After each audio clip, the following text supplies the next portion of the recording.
बहन जी मायावती सबसे बड़ी दलित नेता है हमारी इस देश के अंदर, सबसे बड़ी नेता दलित नेता बहन मायावती है। और उनका कोई स्टेटमेंट आया नहीं है, कोई भी इस उस पर उन पर अपना ना ओपिनियन दिया है ना इस पर कोई स्टेटमेंट दिया है। तो इस पर कोई दलितों पे, सारे दलितों पे हमला नहीं है।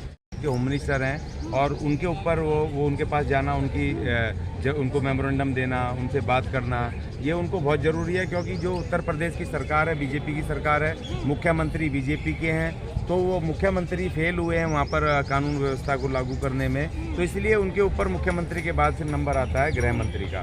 तो गृह मंत्री के पास जाएंगे, वो अगर उसको कह रहे हैं उनका संगठनात्मक मामला है, वो तो किसी भी संगठन के नेता के ऊपर ऐसा होता तो संगठन के लोग इस बात को करते हैं। ये कोई वैसे कोई खास बात नहीं है, ये उनकी जिम्मेदारी भी है कि उन्होंने इस बारे में प्रदर्शन किया, धरना किया। ऐसे वर्कर और ऐसे नेता उनकी ड्यूटी है। कहा जा रहा है कि दलितों पे हमला हुआ है, भीम आर्मी के चीफ पे हमला, मतलब दलितों पे हमला। आप कुछ बड़ा उपद्रव करने की तैयारी में है, ऐसा कुछ देखने को मिल रहा है सोशल मीडिया पे वीडियोस में। देखिए, ऐसे दलित नेता तो हम भी हैं। बहन जी मायावती सबसे बड़ी दलित नेता है हमारी इस देश के अंदर, सबसे बड़ी नेता दलित नेता बहन मायावती है।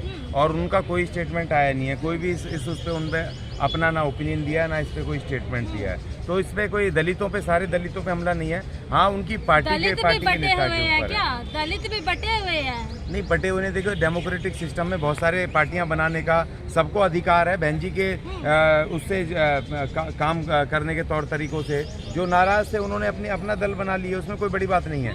लेकिन सवाल ये कि हर दल का अपना मैनिफेस्टो होता है, अपना विचार होता है, अपने काम करने के तौर तरीके होते हैं। अब वो किस तरीके तौर तरीके से चंद्रशेखर रावण जी काम कर रहे हैं और उन पे जो हमला हुआ है वो उनकी पार्टी के ऊपर, उनके नेता के ऊपर है, उनकी पार्टी के ऊपर हमला है। और उसमें जो सदस्य हैं, उसके सिंपैथाइजर हैं, उनको वो अपना ऊपर हमला मान सकते हैं। ये पूरे दलित समाज पे हमला नहीं है, क्योंकि ये तो घटनाएं होती रहती हैं। बढ़ चुका है दलित वर्ग। हाँ, देखिए, पार्टियों के नाम से तो बिल्कुल बटने की बात है। किसी को कोई पार्टी अच्छी लगती है, कोई नेता अच्छा लगता है, ये सब उसकी बात है। कार्य तो दोनों पार्टियां दलितों के उत्थान के लिए ही कर रही है। नहीं, ऐसी बात नहीं है। ये इसमें बहुत सारी भ्रांतियां हैं कि भाई सब एक जैसे कर रहे हैं। अगर एक जैसे कर रहे होते तो बटते ही क्यों? फिर बीएसपी के साथ ही नहीं काम करते, तो उनका वो कुछ और काम कर रहे होंगे। दलितों के लिए करने के लिए वो कुछ करना चाहते हैं, मगर अभी तक बीएसपी के बिल्कुल करीब तक भी नहीं पहुँच पाए।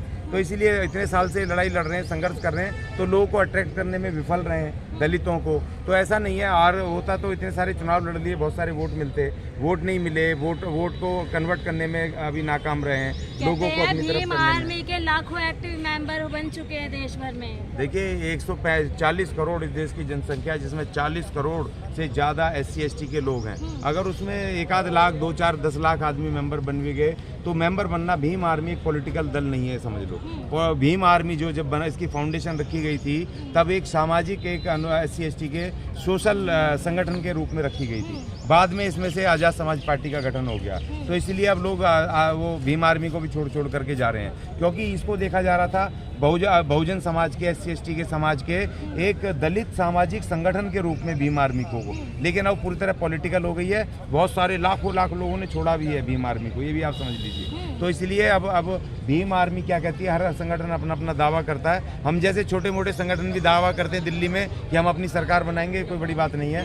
हर संगठन छोटा हो बड़ा हो दावा करता है, मेरे लाखों लाख आदमी है, हमारे लाखों वोट मिलेंगे, हम सरकार बनेंगे, प्रधानमंत्री बनाएंगे, ये सब दावा करते हैं। इसमें कोई बड़ी बात नहीं है। तो वो दावा कर रहे हैं, उनका अपना दावा है, दूसरा तो कोई नहीं कर रहा ना। हाँ, तब होगा कि जब आपके ऊपर, देखिए, अब तक तो भारत में पूरे उसमें देश में कर्फ्यू लग जाता।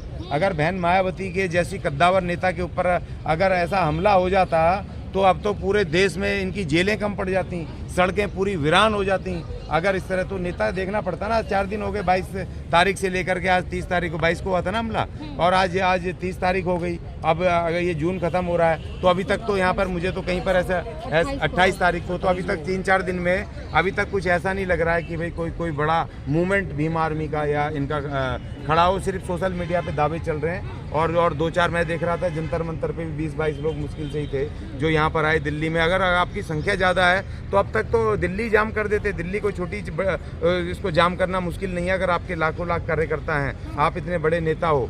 तो इसलिए ये दावा फेल होता है उनका कि दलितों पे हमला है। वो दलितों के नेता नहीं है, अभी बनने की कोशिश कर रहे हैं। अब कब तक बन पाएंगे वो देखेंगे। दलितों की एक ही नेता है, बहन कुमारी मायावती, उसके अलावा रिकॉग्नाइज नेता SC ST का कोई नहीं।